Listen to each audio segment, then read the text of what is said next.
that the case is partially impounded, and I'm sure that you know how to be sure that you don't violate that, right? Okay, thank you. All right, Counselor.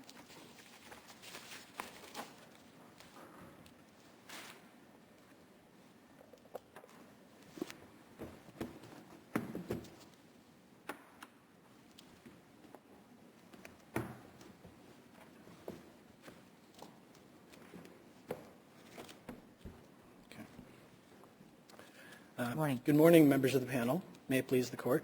Christopher Silva of Demio LLP on behalf of the appellant. As this is an impounded case, I will endeavor to refer to my client as wife. The matters before this court on this divorce appeal concern only the resolution of the marital estate. That was a complicated assessment for the trial court, given the wealth of wife's family, and that led to errors. And it's those errors, 5 of those errors, that we are before you here today to try to correct. The first related to the erroneous inclusion of an irrevocable trust in the marital estate. The second and third issues relate to overvaluation of 2 assets that were included in the marital estate, the wife's Bessemer trust account and the valuation of an entity named SMHC in which wife holds an interest. The fourth issue is the trial court's failure to account for $475,000 worth of allowances that were awarded to husband over the course of the litigation. And the final issue relates to the trial court's improper denial of wife's request to present tax analysis related to a lump sum payment she was required to pay to husband. Turning to the irrevocable trust, the standard of review here is de novo. Contrary to what the trial court found, wife is not the sole lifetime beneficiary of the irrevocable trust. On page 1 of the irrevocable trust, under a heading Trust Beneficiaries, it reads that this trust shall be for the benefit of the settlor's daughter and her descendants living from time to time. And there are multiple other references in the trust to wife and her descendants. Is she the sole trustee? However, you have to have the sole lifetime trustee? She is indeed the sole trustee. Is there any, then I take it there is no impartial trustee involved in this? No, there is not. The trust also makes multiple references to younger generation beneficiaries, and the settler's stated purpose of the trust is for it to be intergenerational. As such, wife's interest is only a fractional interest in the irrevocable trust and is subject to reduction over time. She is only one of 5 known beneficiaries. It is also an open class of beneficiaries, so there is the opportunity for there to be additional beneficiaries added. At present, wife has 4 children, ages ranging between 18 and 26 years old, so there's a reasonable expectation that there will be other descendants who will be added to this open class. All of these beneficiaries would be entitled to receive income and principal out of the irrevocable trust, and as such, wife's interest is subject to diminution by both these known beneficiaries and unknown future beneficiaries. Ultimately, this renders her interest too remote or speculative to be included in the marital estate. Is that the fact that there's an open class dispositive on that point? It is not, Your Honor. I mean, the court is required to take into consideration a number of factors. However, that is a factor. In the Fan and Steel case, it was one of the prime factors that weighed against inclusion of the trust. And I think it will always be the nature of an open class to make the beneficiary's interest indeterminate, as the class could be increased over the course of time. In addition, wife held, as trustee, wife held limited powers as the trustee. Her behavior was limited by the language of the trust, which included an ascertainable standard, requiring her to pay such funds as were deemed advisable for beneficiaries' maintenance, support, health, and education. That would effectively restrain her power as trustee. As the court found in Fan and Steel, it requires the trustee to engage in a detailed inquiry into each beneficiary's needs and finances. Now, let me just ask you a question, because you could go through a litany of various provisions in a trust instrument, and you could distinguish it from another trust instrument and so forth. But the bottom line here is, and this is a substantial trust, substantial amount of money. Yes. Doesn't it serve as an insurance policy against economic hardship for the the family, for husband and wife. So, I mean, doesn't that in and of itself sort of make this logical to be part of the marital estate just on that basis alone? I believe what Your Honor is referring to is the Comins case. Which discusses Exactly. That. And I think this case is distinguishable from the Comins case. In Comins, that was a trust that had been, it was a specific trust. It wasn't, the general concept of familial wealth. And that trust had been in existence for 27 years. And there was evidence in the record in that case that the parties had both actively relied on that trust as an insurance policy and to guide their behavior with the assets they had at the time. Here, what we are talking about is an irrevocable trust that arose in the final 2 years of the marriage. The couple had been married for 17 years, and then the irrevocable trust was settled in 2012. And in 2014, the irretrievable breakdown occurred. So it's that final 2-year period, distinguishable from a 27-year period of active reliance. There was also no evidence in the record of actual reliance on this instrument by either husband or wife. There's definitely record evidence of the court finding that husband relied generally on wife's family's wealth for an expectation of compensation in later years, but I think that that's distinguishable from Comins, where it is actual reliance on the actual trust for decades. So, Now, those are good distinctions. Now, were those presented below, those distinctions, to the judge below? I believe that they were referred to in wife's motion to amend. I think some of those issues were raised. I'm not certain, Your Honor. In other words, the probate court would have considered those factors, is what I'm saying. I would have expected, but the trust is before this court de novo, so I would ask that this court has an opportunity to reconsider those factors and determine how it sees best. Is it a correct interpretation of the record that the money that was in the trust at the time that these questions were being decided had all come from the wife's family's hospital or medical center related wealth? Is that correct? Yes, the money in the irrevocable trust had all come from the wife's family's business, yes. If the record were to show that the husband and the wife had depended upon that money that wealth as a general basis, and that it was just a matter of its moving from place to place, would that make a difference to your argument? If, in other words, it's the same money in a different vehicle, would that impact the propriety of considering the trust as part of the marital estate?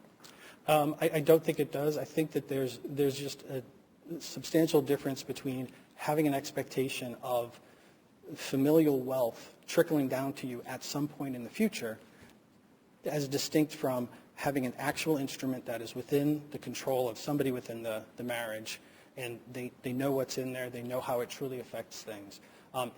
For example, if this irrevocable trust had not been settled until after the irretrievable breakdown, it would not be eligible for inclusion in the marital estate as an asset of the wife. But where it was settled ahead of time, even if, as you point out, within a relatively short period of time before the breakdown of the marriage, doesn't that cut against your argument, where the wife had, although some limitations on her control, she was the sole trustee, it was within her discretion to determine whether the terms of the trust were met, and that money was available to her to manage as the trustee or to control as the trustee? Well, in terms of expectation, I think the guidance we have is the Comins case, and that is a case where you've got, I think, a distinction with meaning. You've got the parties actively, again, years of active reliance on a 30-year-old trust, whereas this trust is something that just sprung into existence. Moreover, there's no evidence in the record that husband even knew of the existence of this trust. So to the extent there's actual reliance on the instrument required by Comins, which I would suggest that that is a reasonable interpretation of Comins, husband's lack of awareness would mean that there was no way he could have relied on this specific instrument. And speaking of wife's power as trustee, there were additional, beyond the ascertainable standard, she was also subject to fiduciary obligations under Virginia law. Are they different than Massachusetts law? I'm sorry to interrupt you. Are the requirements of Virginia fiduciary law different than those of Massachusetts? I don't believe they're materially different, but they include a duty of loyalty to the beneficiaries, impartiality, prudent administration, and they do open wife to liability to the extent she were to breach any of these fiduciary duties by interacting with the property within the trust in an improper way. More importantly, there's no evidence in the record of improper interaction with the assets in the irrevocable trust by wife. This is not the Savoy case, which is an unpublished opinion that was referenced in the documents. That was a situation where the wife was trustee of a trust with specific requirements placed upon her, but she did not behave in a way that was consistent with the trust as a separate entity. She treated the assets within the trust as if they were her own, despite there being other members of the beneficiary class assigning substantial part of the property to herself, assigning using, owning, and selling properties that were within the trust on her own without regard to the other beneficiaries. And that treatment of the trust as if it were her asset was the basis for the inclusion there. Here, there's $12 million were in the irrevocable trust as the trial court ultimately considered it. None of those funds were accessed at any point by wife during the course of the existence of the irrevocable trust. So there had been no interaction, no distributions out of that $12 million for the benefit of any beneficiaries. So the Savoy facts of improper or self-serving interactions with the trust does not exist in this case. But this may be a different question, but just am I correct in recalling that the judge found that there was money that the wife put into the trust, which the judge at least concluded was part of her divorce planning strategy? There was a transfer of $7.8 million out of the irrevocable trust into wife's revocable trust. Okay. But for purposes of the case before the trial court and for purposes of this appeal, that is a red herring. This case and the case before the trial court related to the value of the marital estate, the value of each spouse's interests that contributed to the marital estate. That $7.8 million transfer had no impact on either the value of the marital estate, the value of the irrevocable trust, or wife's interests, because from an accounting perspective, prior to that transfer, the irrevocable trust held a certain amount of assets, apparently $12 million, plus it held $7.8 million in cash. It also held a note payable to wife. So the net value of the irrevocable trust at that point was the $12 million. When the transfer was made, that 7.8 transferred to the wife, but again, that did not affect the assets available to her, because prior to the transfer, she held whatever assets she owned, plus she held a note worth $7.8 million. When those funds were transferred to her, the value of that note went to zero, and the value of wife's assets stayed the same. So from a valuation perspective, and this case is all about the valuation of the marital estate, that transfer was effectively a non-event. Moreover, it was not a transfer out to wife as a beneficiary. It was, as we mentioned, an existing debt of the trust, and it was an administrative payment of those amounts. Could I ask, just because your time is limited, I know, and I'm sorry to cut you off on this part of your argument if I'm doing that, but could I ask about your clear error claims as far as the valuation of the Bessemer trust and the $21 million note? Certainly. Could you talk a little bit about that? Oh, certainly, yes, I can. With respect to the valuation of the Bessemer account, I believe Your Honor mentioned a clear error.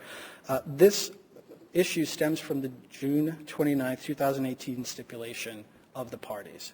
And that was a stipulation that the parties entered into voluntarily, and the trial court recognized every aspect of that stipulation except for one. It failed to recognize where the funds came from to satisfy that stipulation. And as the panel surely knows, the stipulation allowed for a transfer of the $2.6 million of equity in the marital home to the wife in exchange for $1.3 million of cash to husband. And the court recognized that that 1.3 went through this system and ended up in the husband's USB accounts, recognized that the marital home had been transferred to wife and was outside both of those, both the 1.3 million and the house were outside of the marital estate, but the court failed to acknowledge that that $1.3 million must have come from somewhere. And there was direct evidence in the record of where it came from. There's the wife's trial financial statement reflected her Bessemer account with a value of $12 million. Prior financial statements in May of 2018 reflected a balance of $13.3 million.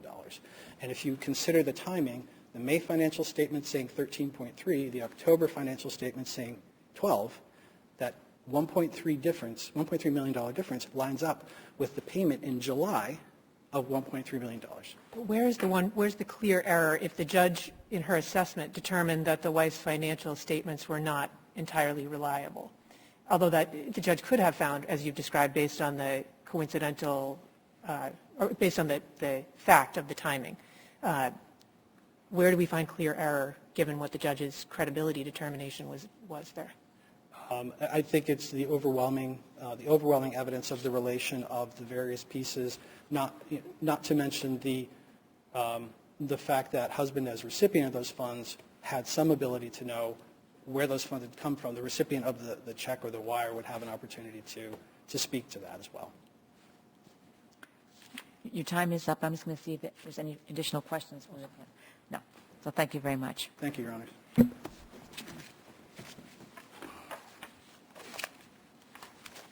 Counselor, before you begin your argument, one housekeeping matter. I want to apologize to the parties that I actually called the names of this case when I should have used a pseudonym myself. But I did look around to see that there was nobody in the courtroom but court personnel, people who are employed by the court, and I will be sure that the recording of this, that reading of the names is redacted from the recording. So I apologize for that, and I will be sure to take care of that immediately following the argument today. All right? Thank you. Thank you. Go ahead. May it please the court, and good morning. My name is David Lee, and my law partner, Holly Hinty, is here with me.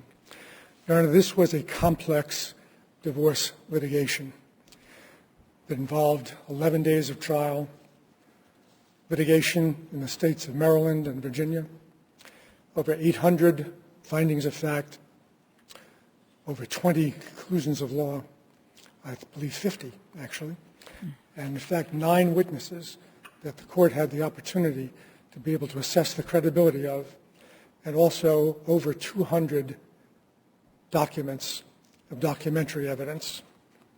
One of the most marked themes of this case was the abject lack of credibility of the wife and her witnesses and the documentary evidence that she introduced into evidence, with redactions, omissions, misrepresentations, inconsistencies, inaccuracies, and on, and even a violation by the wife's side of a sequestration order that was issued by the court prohibiting the provision of information to any of the witnesses who were going to follow other witnesses. The judge found in this case that there was even the absence of simple cooperation in discovery. With respect to the issue of the trust, Massachusetts takes the position that there is a broad consideration of what constitutes the marital estate. And in fact, this particular irrevocable trust is one which unquestionably comes within the purview of the court's inclusion in the marital estate. Look at the name of the trust. The name of the trust is for the benefit of the wife. She is the sole trustee. There is no disinterested trustee to check her actions. Her name appears throughout the entire trust in capital letters. There are no rights of objection by anybody to any distributions that are made from this trust. Most notably, there are severe limitations which appear in the record appendix, Roman numeral 12, page 69, on any distributions that are made to any of the descendants, showing there's no benefit to be provided if they are not contributing parties to society, if they evidence a lack of industry, and there is penalization if, in fact, they are unproductive.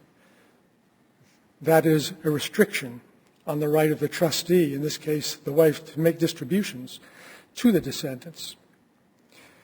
There is a general power of appointment which is awarded to her, not a limited power of appointment to the descendants of the settlor. There is a general power of appointment. She can give this trust testamentally to anybody that she wants to. She can distribute anything to herself under broad powers that are ascertainable. She can loan money to herself.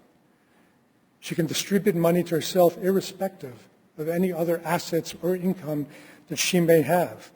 And notably in this case, on every one of her 7 financial statements, which she signed under oath, she identified this trust, this irrevocable trust, as one of her assets, not an expectancy.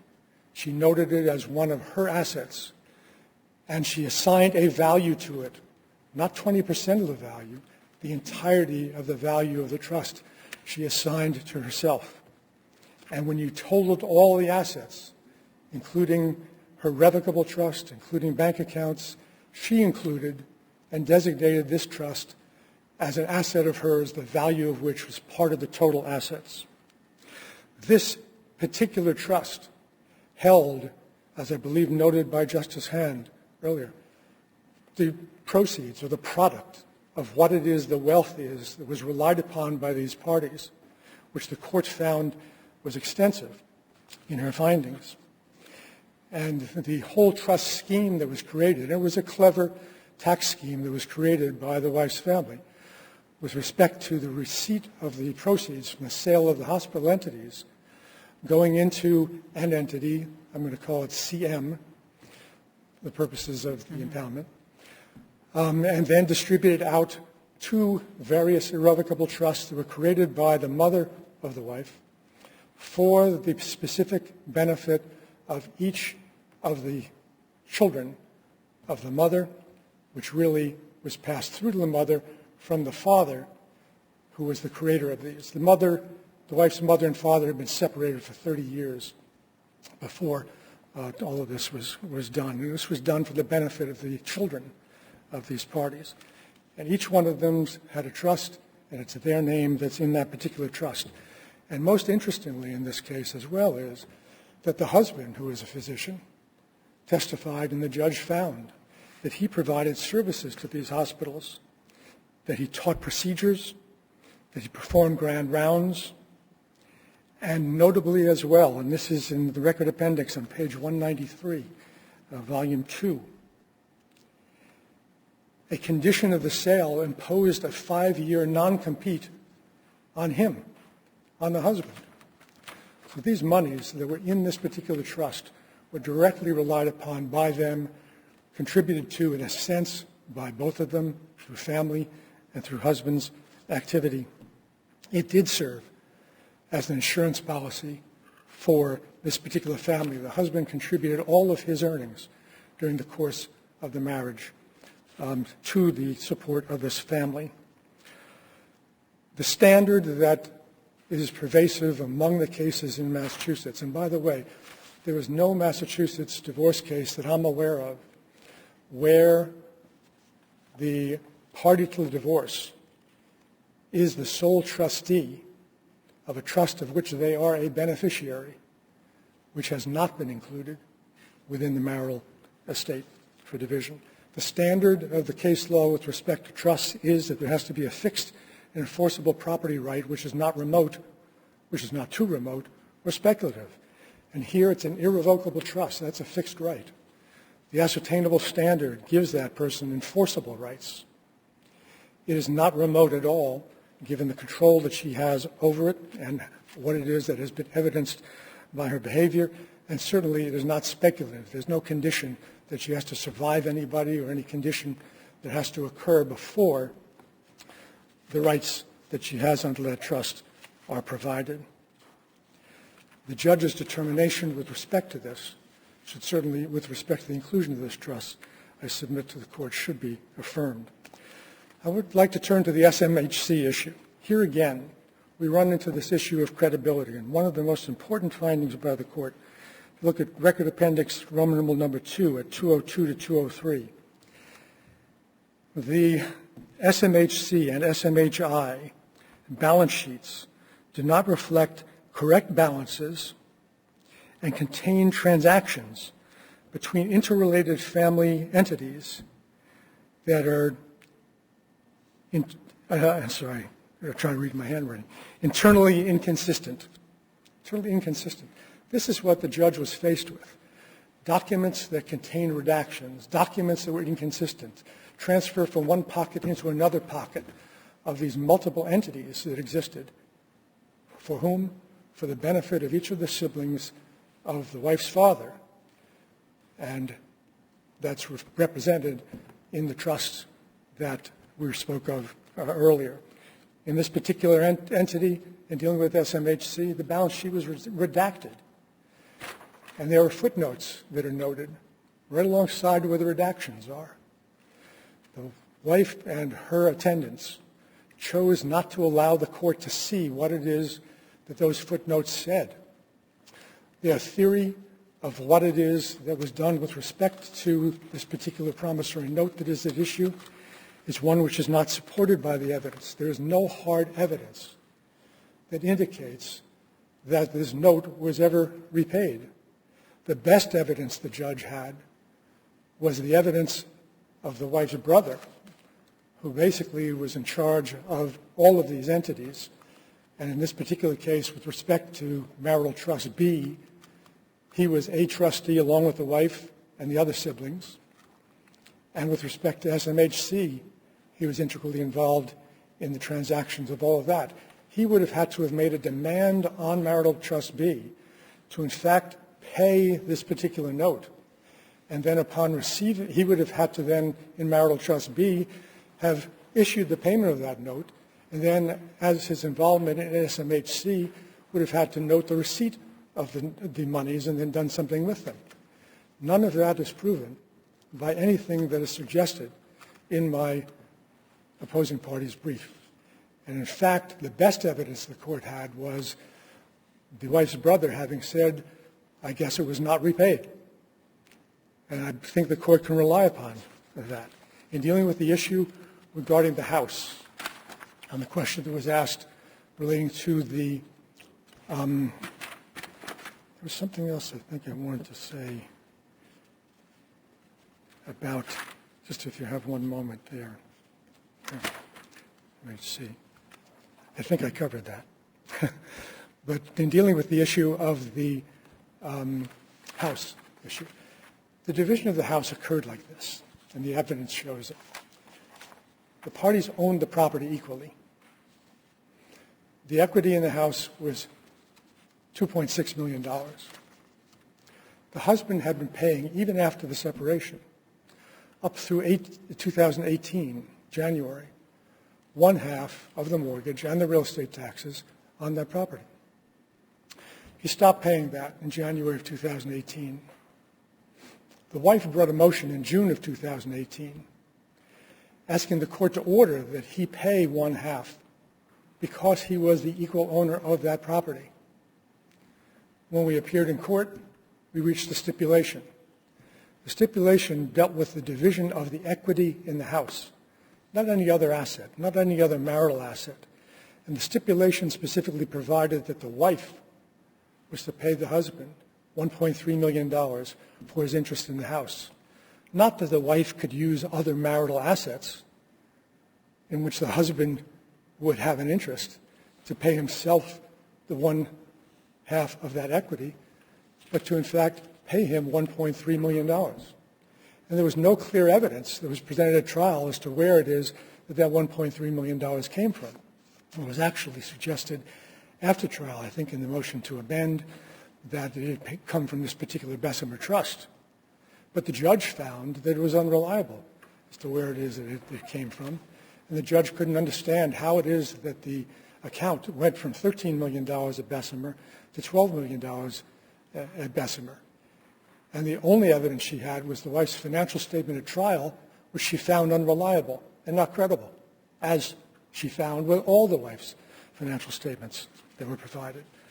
Notably, and this is what I was looking for, and I forgot it was under this category, not under the category as SMHC, and that is, if you look at Record Appendix Roman numeral 1, number 170, page 170, the wife's proposed asset allocation that was submitted to the judge at the end of the trial showed that the wife treated this as a division of the house alone, not the division of any other asset. It shows right at the top of that page $2.6 million of equity, 1.3 going to the husband, 1.3 going to the wife, not 2.6 going to the wife and 1.3 going to the husband. The argument is not one that is supported by the record in this particular case, Your Honors.